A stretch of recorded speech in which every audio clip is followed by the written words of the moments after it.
روٹی اس پلے میں رکھی گئی، اس کی 70 سال کی عبادت کام نہیں آئی، اس لیے کہ اپنے عبادت پہ اس نے غرور و گھمنڈ کر رکھا تھا، اور 7 دن 7 راتیں اس نے گناہ کیا تھا، اس کی وجہ سے جہنم میں جا رہا تھا۔ لیکن وہ روٹی اس کے کام آ گئی جو اس نے اس بھوکے انسان کو دی تھی، اس روٹی کا اتنا ثواب ملا کہ اللہ تعالیٰ نے فرمایا اسے جنت میں لے جاؤ، ایک روٹی کی وجہ سے کہ اس نے بھوکے انسان کو اپنی روٹی دے دی اور خود تڑپ تڑپ کر بھوک کی حالت میں مر گیا تھا۔ تو اللہ تعالیٰ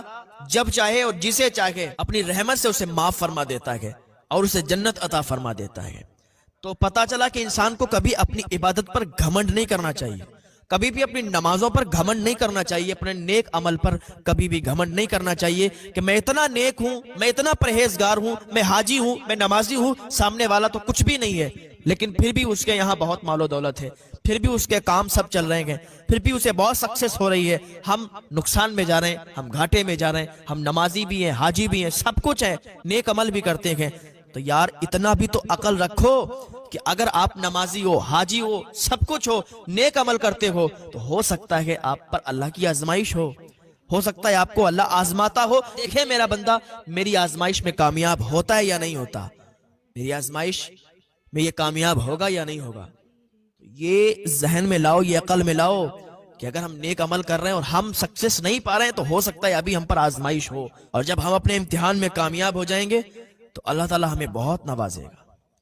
اور جو گناہگار بندہ ہوتا ہے اگر اسے سکسیس ہوتی ہے، جو گناہگار بندہ ہوتا ہے اسے کامیابی ملتی ہے، اس کے کاروبار چلتے ہیں، یہ مت سوچو کہ وہ عبادت نہیں کرتا، نیک عمل نہیں کرتا، پھر بھی وہ سکسیس پا رہا ہے، کامیابی حاصل کر رہا ہے، بلکہ یہ سوچو کہ اللہ نے اسے ابھی چھوٹ دے رکھی ہے، اللہ اسے چھوٹ دیتا جا رہا ہے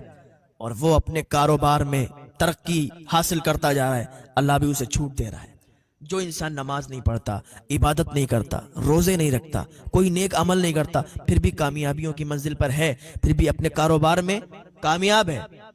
اس کے کاروبار بڑھتے جا رہے ہیں، اس کے پاس مال و دولت آتی جا رہی ہے، سمجھ لو اللہ نے اسے ابھی چھوٹ دے رکھی ہے۔ اور ایک انسان جو ابھی